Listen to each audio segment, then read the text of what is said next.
Long ago, in a dusty town where the wind blew harder than the people worked, a man in a worn-out cap walked into a store and knelt on the floor. Jesus stood in the aisle beside him, watching Sam measure the height of a shelf with a wooden ruler. He wasn't looking for a place to rest his tired bones. He was looking for a way to save his neighbors a single penny. He realized that a great empire is not built on high prices and fancy signs, but on a million small choices to be efficient and fair. Back then, the big city retailers thought that the small towns were not worth their time. They thought that the poor people in the country didn't need low prices. But Sam, he was like a scout who finds water in the middle of a desert.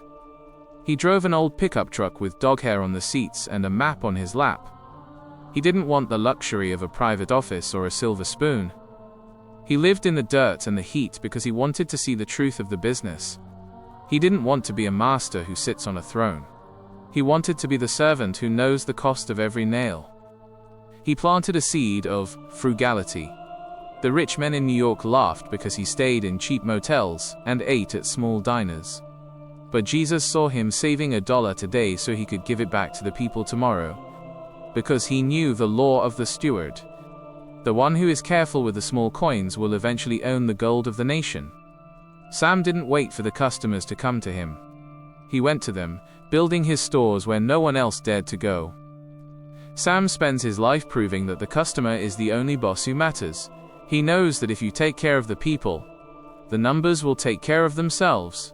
He turned a single store into a sea of blue and white, proving that the greatest strength is found in being humble enough to count the pennies. The fancy stores closed their doors, and the old ways died out.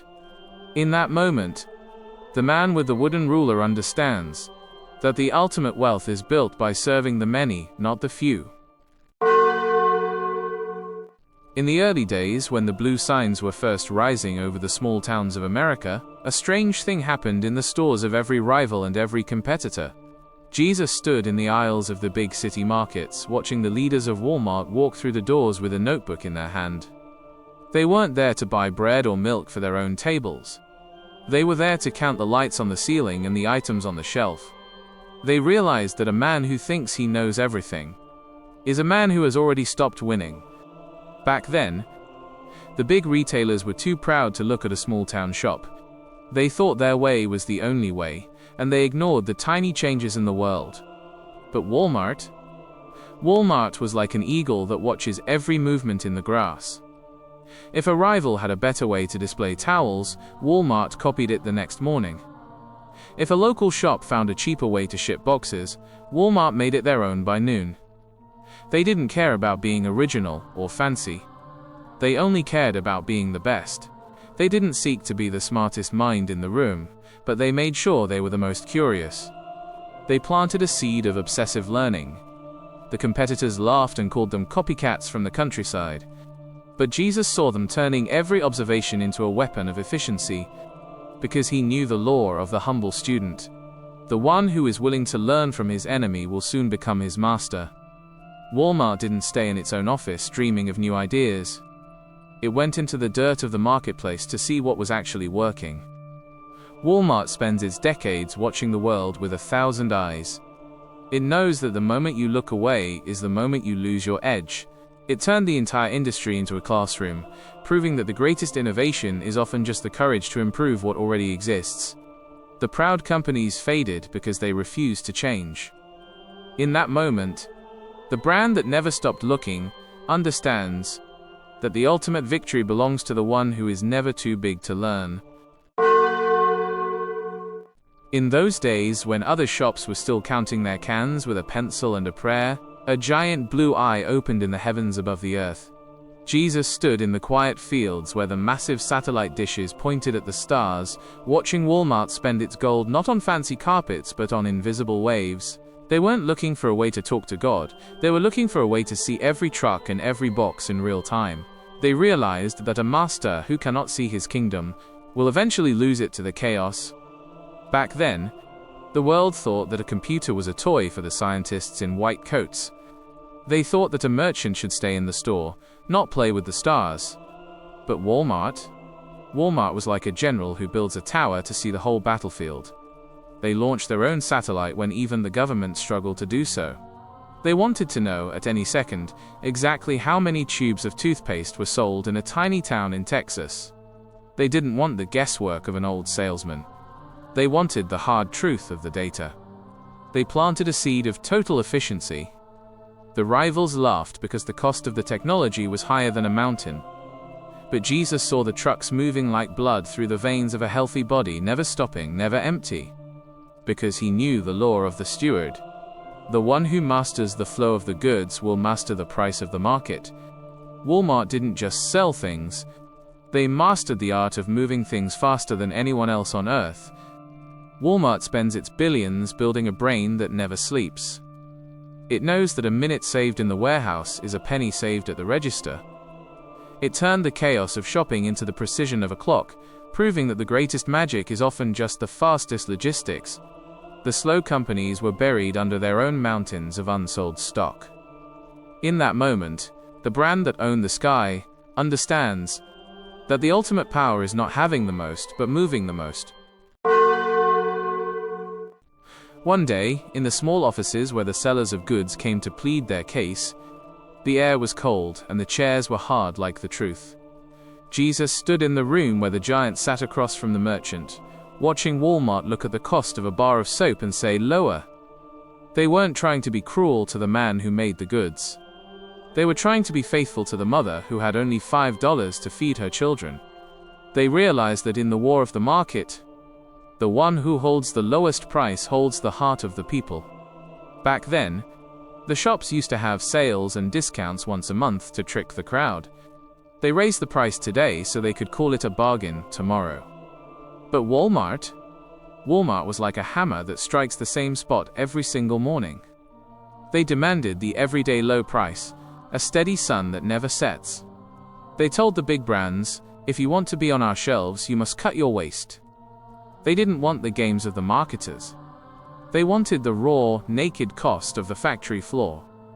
They planted a seed of scale.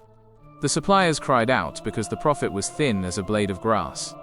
But Jesus saw the millions of people who could now afford what they once only dreamed of. Because he knew the law of the volume. He who sells 1 billion items for a penny of profit is stronger than he who sells 1 item for 1,000. Walmart didn't just ask for a discount. They forced the entire world to become more efficient just to keep up with them. Walmart spends its strength defending the pocketbook of the poor. It knows that a penny saved is a customer earned for life. It turned the act of buying into a shield against the rising cost of living, proving that the greatest loyalty is bought with the honesty of a low price. The fancy boutiques stayed empty while the blue aisles were filled with the sound of carts. In that moment, the brand that became the hammer understands that the ultimate authority is given to the one who makes life affordable. Years ago, inside the glass towers of the great cities, the kings of retail looked at the map. They saw the bright lights of New York and Chicago and called them the only prizes. Jesus stood in the middle of a dusty crossroad in a town no one knew, watching Walmart build a massive store where there was only grass and quiet. They weren't looking for the rich man who has everything. They were looking for the working man who has been forgotten. They realized that 1,000 small streams create a river that no one can stop. Back then, the experts said, "You cannot build a business in a town of 5,000 people." They said, "There isn't enough gold in the dirt of the countryside." But Walmart was like a forest that grows from the edges toward the center. They built their stores in the places where the big city brands were too proud to go. They became the heart of the community, the place where everyone met. They didn't want to fight a war in the crowded streets. They wanted to own the ground where there was no competition. They planted a seed of geographic dominance. The city retailers laughed while Walmart quietly surrounded them. But Jesus saw the net being woven, one small town at a time, because he knew the law of the humble start. He who masters the outskirts will eventually capture the citadel. Walmart didn't chase the flash of the neon lights. They built a circle of iron around the cities until the cities had to surrender. Walmart spends its years becoming the neighbor who never leaves. It knows that loyalty is built in the places where options are few, It turned the back roads into the main road of American business, proving that the greatest strategy is finding the value where others see nothing. The city giants woke up to find themselves surrounded and alone. In that moment, the brand that started in the dirt understands that the ultimate victory is winning the heart of the people that everyone else ignored. Every week, when the rest of the world was still sleeping or pouring their first cup of coffee, the lights in a windowless room in Arkansas were already burning bright. Jesus stood in the hallway where the air smelled of plain coffee and determination, watching the powerful leaders of a global empire sit on folding chairs at 7:30 a.m. They weren't there to celebrate their riches or tell stories of their glory. They were there to look at the numbers of a single store in a single town. They realized that a leader who stays in the clouds will never know when the ground is shaking beneath his feet. Back then, the executives of the world thought that weekends were for the golf course and the yacht. They thought that the boss only looked at the big picture once a month. But Walmart was like a soldier who never takes off his boots. They gathered every Saturday morning to fix the problems of Friday night. If a brand of cookies wasn't selling in Ohio, they knew it before the sun was high. They didn't want the polished reports that took weeks to write.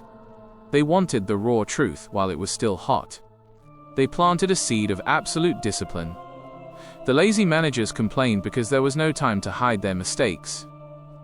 But Jesus saw the honesty that comes when every person is held to the light.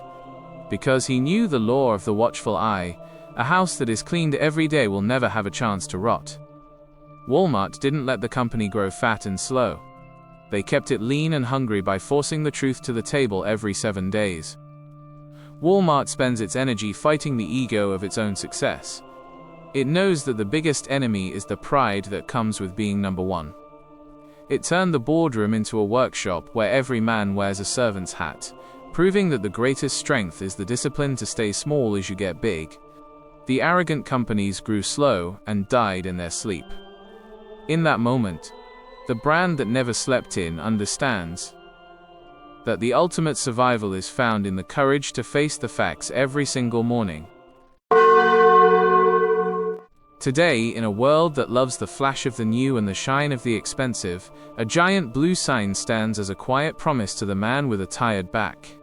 Jesus stands at the exit of the sliding glass doors, watching a mother walk out with bags full of food for her children. She doesn't see the satellites in the sky or the meetings on Saturday morning. She only sees that she has enough money left for the electric bill. Walmart realized that the greatest glory is not found in the gold of the king, but in the dignity of the person who can finally afford a decent life. Back then, the critics said that a business built on low prices would have no soul. They said that a company must be premium to be respected by history. But Walmart was like a river that flows to the lowest place to feed the most roots. It stayed common on purpose. It stayed plain by choice. It didn't want to be a luxury that only a few could taste. It wanted to be the bread that everyone could share. It kept the spirit of the old pickup truck even when it owned the sky, knowing that the moment you feel above your customer is the moment you fall. They planted a seed of enduring value. The seasons changed and the founders passed away into the quiet earth. But Jesus saw the promise kept, generation after generation. Because he knew the law of the foundation, that which serves the needs of the many will be protected by the many. Walmart didn't just build a store. They built a bridge between the factory and the family table. Walmart spends its days proving that there is power in the small things. It knows that a single cent, multiplied by 1 billion, can move a mountain. It turned the simple act of saving into a global revolution, proving that the most real thing you can do is to keep your word to the poor. The fancy names come and go like the morning mist. In that moment, the brand that stayed in the small towns understands that the ultimate miracle is being the one that everyone can count on.